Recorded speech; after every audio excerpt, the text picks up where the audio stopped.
Hello everyone, आपका आपके अपने चैनल नॉलेज जियो पर स्वागत है। आशा करते हैं कि आप इस पॉलिटी बेस्ड एमसीक्यू सीरीज को एंजॉय कर रहे होंगे और इससे आपका ज्ञानवर्धन भी हो रहा होगा और आपको आपकी कॉम्पिटिटिव एग्जाम की तैयारी में सहायता भी मिल रही होगी। आज के इस वीडियो में हम देखेंगे पॉलिटी के कुछ सिलेक्टिव क्वेश्चंस उसकी एक्सप्लेनेशन के साथ। तो आइए आगे बढ़ते हैं और देखते हैं कि आज के वीडियो में क्या क्या क्वेश्चंस हैं। तो आज के वीडियो का पहला क्वेश्चन है, The President can proclaim financial emergency under which article of the Indian Constitution? राष्ट्रपति भारतीय संविधान के किस अनुच्छेद के तहत वित्तीय आपातकाल की घोषणा कर सकते हैं? इसका सही आंसर है आर्टिकल 360। राष्ट्रपति भारतीय संविधान के अनुच्छेद 360 के तहत वित्तीय आपातकाल की घोषणा कर सकते हैं।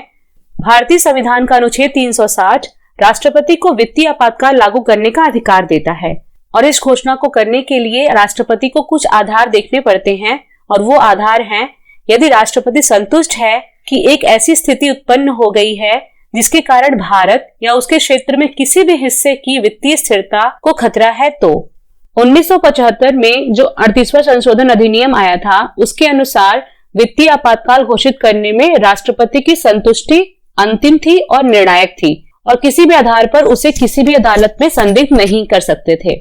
लेकिन 1978 में 44वां संशोधन अधिनियम आया जिसमें 38वें संशोधन अधिनियम द्वारा जोड़े गए प्रावधान को हटा दिया गया। राष्ट्रपति द्वारा लगाए गए वित्तीय आपातकाल की घोषणा को न्यायिक समीक्षा के अंतर्गत ला दिया गया, यानी अब इसे अदालत में चुनौती दी जा सकती है। नेक्स्ट क्वेश्चन है, Which article of the Indian Constitution deals with the composition of the Union Council of Ministers? भारतीय संविधान का कौन सा अनुच्छेद केंद्रीय मंत्री परिषद की संरचना से संबंधित है? तो इसका सही आंसर है आर्टिकल 75। भारतीय संविधान का अनुच्छेद 75 केंद्रीय मंत्री परिषद की संरचना से संबंधित है।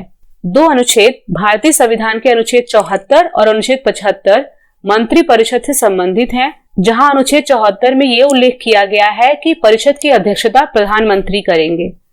Next question, Which of the following is not a constitutional amendment related to the Indian judiciary? निम्नलिखित में से कौन सा भारतीय न्यायपालिका से संबंधित संवैधानिक संशोधन नहीं है? इसका सही आंसर है 86th अमेंडमेंट एक्ट। 2002 का 46वां संशोधन अधिनियम शिक्षा से संबंधित है और इसमें अनुच्छेद 21A जोड़ा गया जो 6 से 14 वर्ष के बच्चों के लिए मुफ्त और अनिवार्य शिक्षा को मौलिक अधिकार बनाता है। 42वां संशोधन अधिनियम 1976 में आया और ये भारतीय संविधान के सबसे महत्वपूर्ण संशोधनों में से एक है। इस अधिनियम द्वारा भारतीय संविधान में बड़ी संख्या में संशोधन किए गए, इसलिए इसे मिनी संविधान के रूप में भी जाना जाता है। 99वां संशोधन अधिनियम 2014 में लाया गया था और इसमें एक राष्ट्रीय न्यायिक नियुक्ति आयोग का गठन किया गया था और 101वां संशोधन अधिनियम ने जीएसटी को लागू किया था। नेक्स्ट क्वेश्चन है, Who is the ex officio chairman of the Rajya Sabha? Rajya Sabha का पदेन अध्यक्ष कौन होता है? तो इसका करेक्ट आंसर है vice president of India. Rajya Sabha का ex officio chairman vice president of India होता है। नेक्स्ट क्वेश्चन है, Which of the following statement regarding the fundamental rights in India is correct? Bharat में मौलिक अधिकारों के बारे में निम्नलिखित में से कौन सा कथन सही है? तो इसका जो पहला ऑप्शन है, fundamental rights can be suspended during national emergency, ये सही आंसर है। जब भी नेशनल इमरजेंसी होती है तो फंडामेंटल राइट्स को सस्पेंड किया जा सकता है। दूसरा ऑप्शन है, fundamental rights are absolute and can not be restricted, तो ये गलत है क्योंकि नेशनल इमरजेंसी के पहले अभी हमने डिस्कस किया, इसको सस्पेंड किया जा सकता है। नेक्स्ट ऑप्शन है, fundamental rights apply only to citizens and not to foreigners, ये भी गलत है, ये फॉरेनर्स के लिए भी एप्लीकेबल है जो इंडिया में हैं।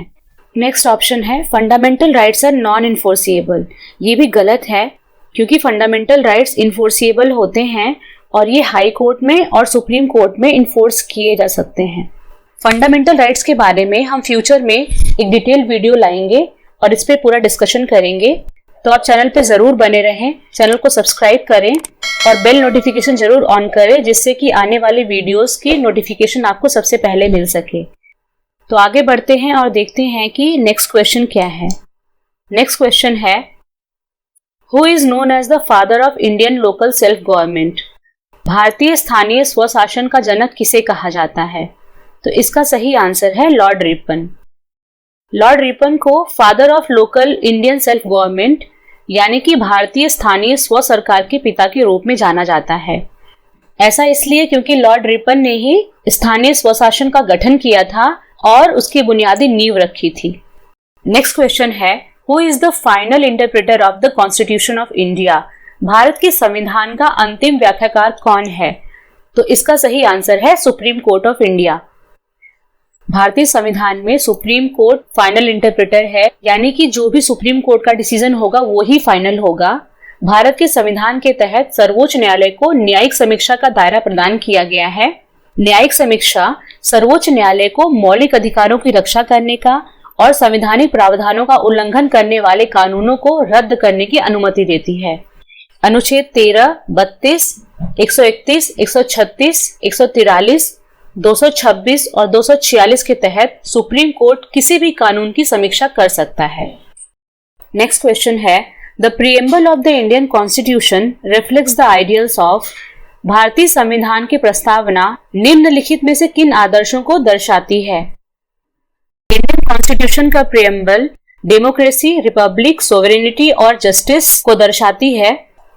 भारत की संविधान की उद्देशिका कहती है, हम भारत के लोग भारत को एक संपूर्ण प्रभुत्व संपन्न, समाजवादी, पंथ निरपेक्ष, लोकतंत्रात्मक गणराज्य बनाने के लिए तथा उसके समस्त नागरिकों को सामाजिक, आर्थिक और राजनीतिक न्याय, विचार, अभिव्यक्ति, विश्वास, धर्म और उपासना की स्वतंत्रता, प्रतिष्ठा और अवसर की समता, ये सारे आइडियाज को दर्शाती है।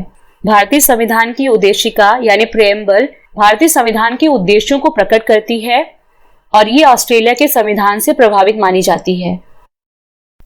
अगर आपको हमारे चैनल नॉलेजियो पर दिखाए गए इस पॉलिटी बेस्ड एमसीक्यू सीरीज के प्लेलिस्ट के वीडियो पर एक्सप्लेन किए गए क्वेश्चंस अच्छे लगे हों तो आपसे ये रिक्वेस्ट है कि आप इस वीडियो को लाइक करें और चैनल को सब्सक्राइब जरूर कर दें और इस वीडियो को अधिक से अधिक लोगों तक शेयर करें ताकि ये क्वेश्चंस आपके अन्य दोस्तों या जानने वालों को भी लाभ पहुंचा सके। तो आगे बढ़ते हैं और देखते हैं कि नेक्स्ट क्वेश्चन क्या है। Next question, which article of the Indian Constitution deals with the appointment and term of the office of the Comptroller and Auditor General of India? भारतीय संविधान का कौन सा अनुच्छेद भारत के नियंत्रक और महालेखा परीक्षक की नियुक्ति और कार्यकाल से संबंधित है? तो इसका सही आंसर है आर्टिकल 148। भारतीय संविधान का आर्टिकल 148 ये कहता है कि कॉम्प्ट्रोलर और auditor general of India president द्वारा अपॉइंट किया जाएगा और वो सुप्रीम कोर्ट के जज की तरह ही ऑफिस से रिमूव किया जा सकता है। यानी आर्टिकल 148 कैग के टर्म ऑफ ऑफिस के बारे में डिस्कस करता है। नेक्स्ट क्वेश्चन है, the writ of habeas corpus is a remedy available to safeguard? बंदी प्रत्यक्षीकरण रिट किस सुरक्षा के लिए उपलब्ध एक उपाय है? तो इसका सही आंसर है right to life and personal liberty. Habeas corpus का मतलब होता है कि आपके पास शरीर है। यह एक प्रकार का कानूनी आज्ञा पत्र है यानी रिट है जिसके द्वारा किसी गैर कानूनी कारणों से गिरफ्तार व्यक्ति को रिहाई मिल सकती है। हेबियस कॉर्पस यानी बंदी प्रत्यक्षीकरण आज्ञा पत्र अदालत द्वारा पुलिस या किसी अन्य गिरफ्तार करने वाले राजकीय संस्था को ये आदेश जारी करती है कि बंदी को अदालत में पेश किया जाए और उसके विरुद्ध लगे हुए आरोपों को अदालत को बताया जाए। यह आज्ञा पत्र गिरफ्तार हुआ व्यक्ति स्वयं या उसका कोई सहयोगी जैसे कि कोई वकील न्यायालय से याचना करके प्राप्त कर सकता है। सुप्रीम कोर्ट अनुच्छेद 32 के तहत रिट जारी करता है और उच्च न्यायालय यानी हाई कोर्ट अनुच्छेद 226 के तहत रिट जारी करता है। भारतीय संविधान के अनुच्छेद 32(2) में रिटों की चर्चा की गई है। नेक्स्ट क्वेश्चन है, the chairman and the members of union public service commission UPSC hold office for a term of? संघ लोक सेवा आयोग यूपीएससी के अध्यक्ष और सदस्य निम्नलिखित की अवधि के लिए पद धारण करते हैं। तो इसका सही आंसर है बोथ बी एंड सी, यानी या तो 6 साल की सर्विस हो गई हो या फिर एज 65 इयर्स की हो। इन दोनों में से जो भी पहले हो जाए, यानी कि 6 साल की सर्विस पहले हो जाए या फिर अगर एज 65 इयर्स की हो जाए, तो दोनों में से जो भी पहले हो तब तक ही वो ऑफिस को होल्ड कर सकता है। और भारतीय संविधान में आर्टिकल 316 ये कहता है कि यूपीएससी के चेयरमैन और उसके मेंबर्स प्रेसिडेंट द्वारा अपॉइंट किए जाएंगे।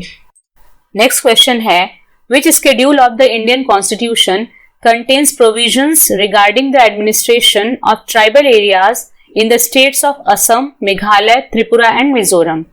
भारतीय संविधान की किस अनुसूची में असम, मेघालय, त्रिपुरा और मिजोरम राज्यों में आदिवासी क्षेत्रों के प्रशासन के संबंध में प्रावधान है? तो इसका सही आंसर है 6th शेड्यूल। भारतीय संविधान का 6th शेड्यूल असम, मेघालय, त्रिपुरा और मिजोरम से रिलेटेड ट्राइबल एरियाज के बारे में बात करता है और 5th शेड्यूल इसके अलावा जो भी राज्य हैं उससे रिलेटेड ट्राइबल एरियाज के बारे में बात करता है। नेक्स्ट क्वेश्चन है, the maximum gap permissible between 2 sessions of parliament is? संसद के 2 सत्रों के बीच अनुमत अधिकतम अंतर है? इसका सही आंसर है 6 months, 6 महीने। संसद के 2 सत्रों के बीच अधिकतम अंतर 6 महीने का होता है। भारत के संविधान के अनुसार राष्ट्रपति प्रत्येक सदन को ऐसे अंतराल पर बुलाने के लिए बाध्य है कि 2 सत्रों के बीच अधिकतम समय अंतराल 6 महीने का हो। इसलिए संसद को वर्ष में 2 बार बैठक करनी होती है। नेक्स्ट क्वेश्चन है, which of the following statements regarding a writ petition is correct? Writ याचिका के संबंध में निम्नलिखित में से कौन सा कथन सही है? तो इसका सही आंसर है, it can be filed against both public and private individuals. Writ को दोनों पब्लिक और प्राइवेट इंडिविजुअल के अगेंस्ट में फाइल किया जा सकता है। रिट याचिका किसी भी व्यक्ति या प्राधिकरण द्वारा दायर की जा सकती है जिसके मौलिक अधिकारों का राज्य द्वारा उल्लंघन किया जाता है। याचिकाकर्ता भारत के सुप्रीम कोर्ट या देश के किसी भी हाई कोर्ट में रिट याचिका दायर कर सकता है जिसके अधिकार क्षेत्र में कार्यवाही का कारण उत्पन्न होता है। भारतीय संविधान के अनुच्छेद 32 द्वारा सुप्रीम कोर्ट को रिट जारी करने का अधिकार है और आर्टिकल 226 के तहत हाई कोर्ट को रिट जारी करने का अधिकार मिला है। नेक्स्ट क्वेश्चन है, which article of the Indian constitution deals with the establishment of a finance commission? भारतीय संविधान का कौन सा अनुच्छेद वित्त आयोग की स्थापना से संबंधित है? तो इसका सही आंसर है आर्टिकल 280। भारतीय संविधान का आर्टिकल 280 फाइनेंस कमीशन के एस्टैब्लिशमेंट के बारे में डील करता है। आज के वीडियो में बस इतना ही। इसी तरह के और भी अन्य एमसीक्यू क्वेश्चंस को उनके एक्सप्लेनेशन के साथ देखने के लिए चैनल को सब्सक्राइब करें और प्लेलिस्ट को फॉलो करें और बेल नोटिफिकेशन ऑन जरूर कर दें ताकि जब भी वीडियो अपलोड होगी आपको नोटिफिकेशन मिल जाएगा। Thank you for watching. जय हिंद, जय भारत।